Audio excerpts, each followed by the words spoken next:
Gee, one of your favorite fighters, Shakur Stevenson, dominated Artem. I can't pronounce his name, but got a whole lot of flack because they felt like he didn't let his hands go enough, and he's been facing a ton of criticism after the performance.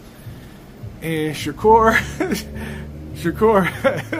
has definitely responded via social media, via interview, like he's on his can man shit. Anybody can get it. Man. He done went at it with Mason Cam, Marcus Brown, recent Ryan Garcia, Shushu Carrington, Ishe Smith, Andre Berto, like you name it, Corden went at it with him. What's your thoughts, man? So I don't personally know Shakur. I met him a couple times, but if that was my youngin', if I was close to him, I would say, man, you putting way too much energy into something that don't mean nothing at the end of the day. Like, you can't defend what you do with performances. Basically, you know, he always say, man, I go out, I get the job done, I win. That's cool. That's good enough for me. If it's good enough for you, if you like it, I love it. But then you can't turn around and be willing to die for it. It's not that serious, man. Just go out there and do what you do, man. You know what you can do. You know who you are.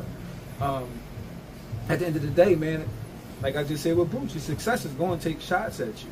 And then you got to remember, man, it's bigger than what people think. So he was in like a feud with Top Rank a little bit. So if you notice during the fight, you see how Tim Bradley was just hating on him the whole fight? Hating on him. The fight before with Shakur Foster basically was a carbon copy of what Shakur does. But he was literally on his back foot the whole time. Now, I think he won the fight. I think he got robbed. But if you watch those two fights, Tim Bradley praised Shakur Foster the whole fight. The whole fight, how skillful he was, how much of a dominant performance it was. But then in Shakur's fight, he walked the guy down the whole time. At the end of the day, if a guy tells himself he don't want to get knocked out, it's very hard to knock them out. He was trying, but the guy was on his bike.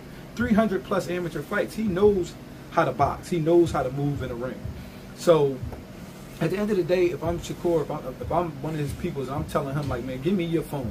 You don't need a phone. You don't need the internet, man. Just work. Do what you do, man. Stop putting energy into these people at the end of the day, because the first sign of guilt is justification, right? If you feel like you're guilty of something, you're going to try to justify it. But if you confident in your skill set and you know, you stand on what you say, yeah, I get the job done. Like, I'm the best defensive fighter in the world right now. Stand on it. Be that. You know what I mean? Like, because at the end of the day, it's just, you just making yourself look bad. And like you said, he's one of my favorite fighters. So it's just, and I don't even have the internet, because you know that, but I know about what you're talking about. That's how bad it is. It done got to me. It's that bad. Like, he's been snapping out that bad that I know about it. So it's just tough, man. It's tough being a young star nowadays, man. It's tough. You know what I didn't think about before, G? Is that we were already out of high school or in our last years of high school when social media became a thing. Right. So whereas though we already were who we were. Right.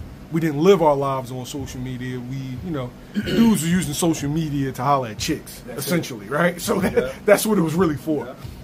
But these kids were raised in social media, and everything is highlighted. Like, if we got our ass whipped, you know, the hood heard about it, and then it, you know, died out.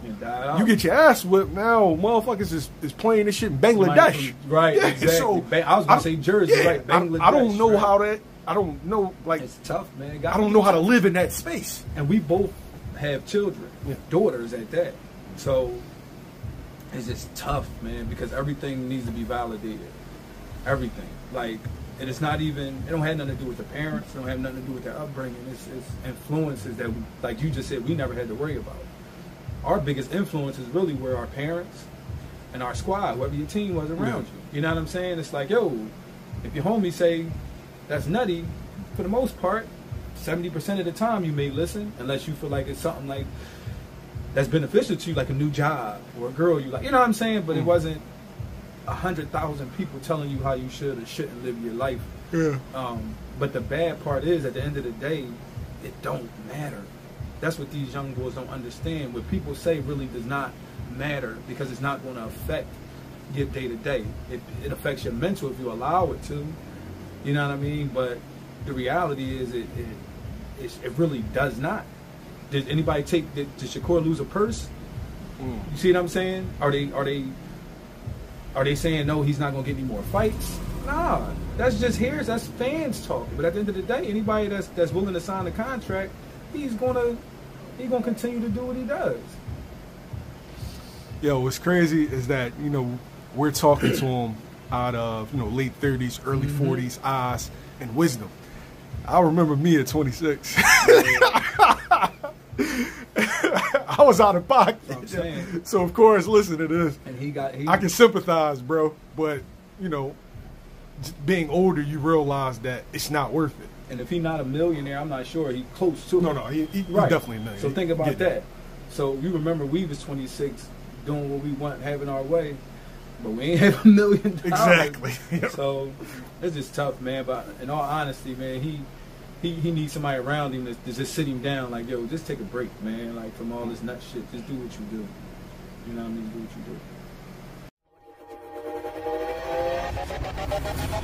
do.